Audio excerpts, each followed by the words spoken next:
but definitely we're going into the 3000s. It's a bit low, but see what happens. So let's run through it quickly. Gold's pretty easy. We make use of probably the best tool ever designed is the FIP. We saw from the bottom to top to the bottom here. We put it on the 1 hour. This is where it all started. This gave us the indication price is not going back to this top.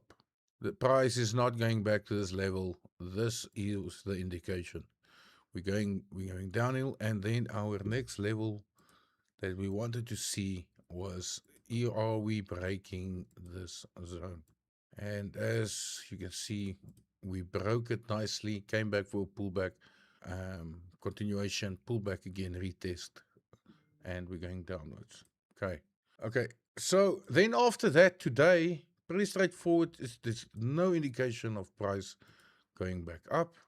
And today, it's a question I want to ask.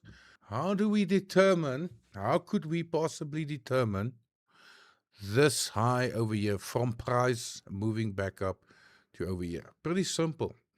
We're going to take the last rally we saw, which was this level over here. We came down, and this was the last kind of rally it did to the upside, which was about $20, not even.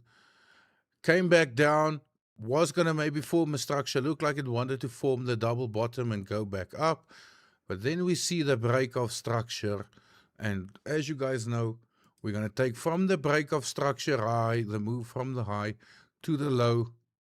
And look here, today went into the golden zone and now coming back down. So key zone to look out for today is our golden zone over there. I'm going to remove this indicator. So pretty straightforward.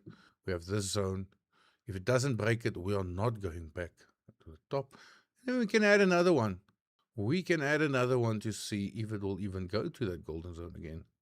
And this is where we're going to keep it. If it doesn't break, we know it's definitely not going to visit that. And then we know price is coming back to the bottom over here.